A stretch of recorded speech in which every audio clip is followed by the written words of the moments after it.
Assalamualaikum warahmatullahi wabarakatuh. Selamat pagi, siang, sore, dan malam tim dosen, tim asisten dosen, dan teman-teman semua. Pada kesempatan ini, kami akan mempresentasikan hasil dari diskusi kami mengenai flowchart dari proses rekrutmen. Perkenalkan, nama saya Muhammad Hafiz Yandra Ramadan dengan NPM 1906398383. Nama saya Firman Edo Junet dengan NPM 19063999921. Nama saya Hafiz Badrika Alamsyah dengan NPM 1906399650. Dan berikut adalah flowchart yang telah kami buat.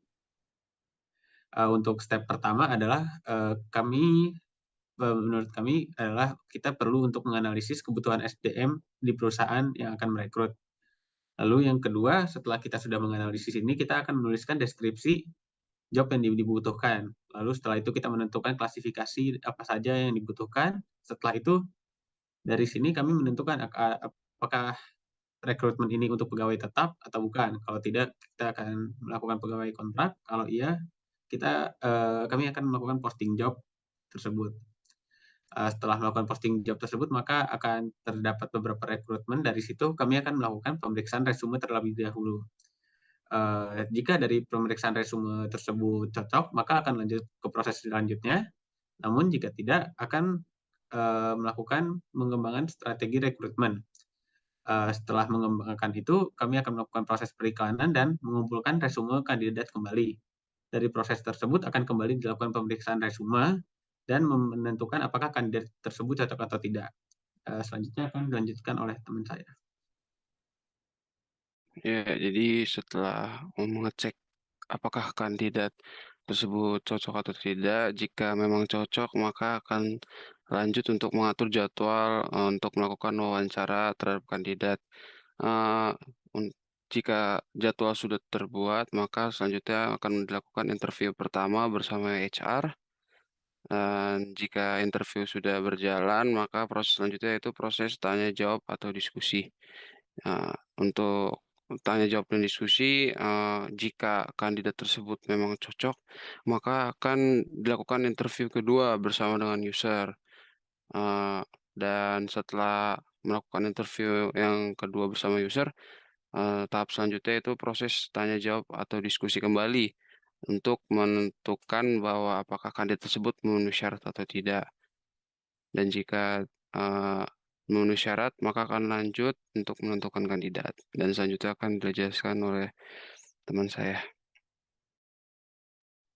Oke, apabila kandidat sudah memenuhi syarat, bisa saja terjadi bahwasannya yang memenuhi syarat itu tidak hanya satu, melainkan lebih dari satu. Dari situ perusahaan bisa menentukan kandidat mana yang akan mengisi posisi, lalu dia akan menentukan kisaran gaji untuk si kandidat tersebut.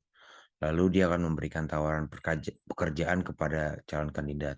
Di sini kandidat dapat menerima atau tidak penawaran yang telah diberikan. Tidak menutup kemungkinan bahwasannya ada negosiasi yang dilakukan oleh kandidat. Jika negosiasi dilakukan oleh kandidat dan nantinya kandidat menerima, maka kandidat akan diterima sebagai employee di company. Tapi jika kandidat tidak menerima dari negosiasinya, maka proses berakhir. Kurang lebih seperti itu gambaran flowchartnya.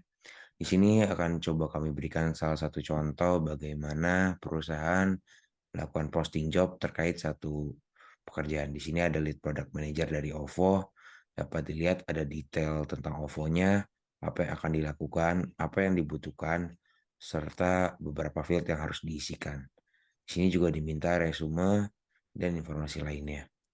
Karena di sini postingan yang dibutuhkan adalah product manager, akan coba kami berikan contoh terkait resume product manager. Di sini bisa dilihat ada informasi calon kandidat seperti nama, nomor telepon, experience sebagai product manager, kapabilitas atau skill yang dimiliki, serta edukasinya. Kurang lebih sekian presentasi dari kami mengenai proses rekrutmen kandidat atau employee. Terima kasih. Terima kasih. Terima kasih.